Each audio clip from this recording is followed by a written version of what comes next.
กับสวัสดีท่านผู้ชมทุกท่านน้องมื้อนี้เฮากะอยู่ให้อยู่สวนคือเก่าพี่น้องและตอนนี้เฮากะสิพาท่านผู้ชมลงไปเบิ่งบ่อน้ำศักดิ์สิทธิ์แห่งหนึ่งที่หลายๆคนยังบ่ทันเคยเห็นเนาะเดี๋ยวเฮาสิพาท่านผู้ชมลงไปเบิ่งกันเลยเนาะไปกันเลย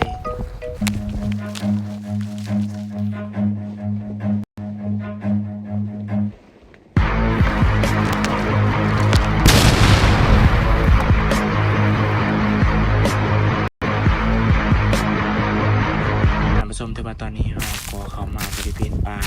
ไก่กับบ่อน้ำเป็นที่แคบไว้แล้วเนาะแต่ว่าใครสิเข้ามาบริเวณนี้กันนั้นอยากแนะนำให้ใส่เกลือเนาะบ่เป็นหยังเนาะญาติเหยียบน้ำพี่น้องน้ำหลายกัน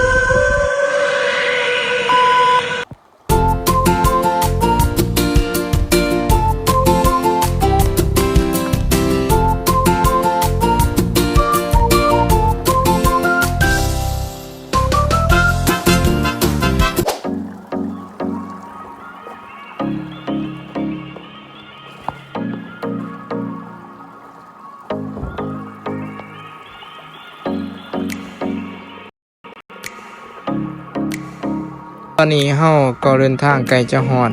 บ่อน้ำแล้วเนาะแต่ว่าก่อนสิฮอดเฮาสิถ่ายบรรยากาศบริเวณอ้อมข้าง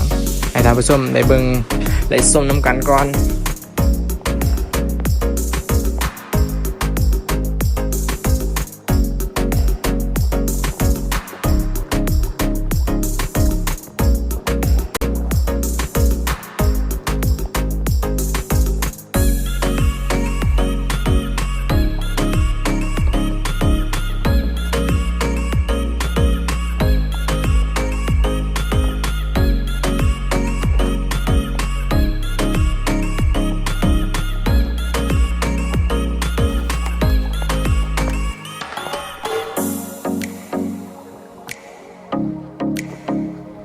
โอเคท่านผู้ชมถือว่าตอนนี้เฮาก็เดินทางมาฮอดบ่อน้ำเป็นที่แฮมฮอยแล้วเนาะท่านผู้ชมซึ่งว่าบ่อน้ำมันนี้ก็บ่ใหญ่ปานใดแต่ว่ามันก็บ่เคยบ่แข็งเนาะเพราะว่า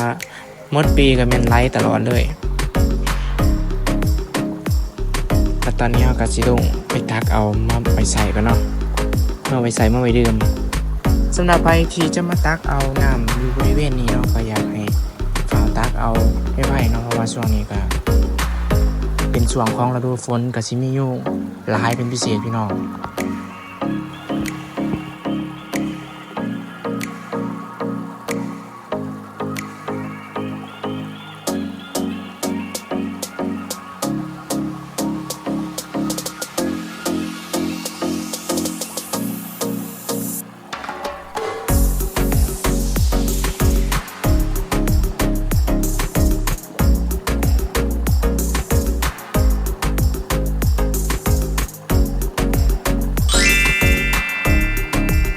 จากที่เฮาตักน้ำที่ตุกจนมาเต็มเป็นที่เรียบร้อยแล้วท่านผู้ชมแล้วเฮาก็สิขออนุญาตล้างหน้าล้างตากันหน่อยนึงเพราะว่าตั้งแต่เช้ามาก็ยังบ่ทันได้ช่วยหน้าอยู่พี่น้องฝากมาให้ด้านสวยโอเคสำหรับคลิปนี้ก็สิเบิดส่ำนี้เด้อพี่น้องเด้อขอบใจได้หลายที่ว่าเข้ามาเบิ่งและมาชมคลิปของเฮาตั้งแต่ต้นจนจบเนาะขอบใจ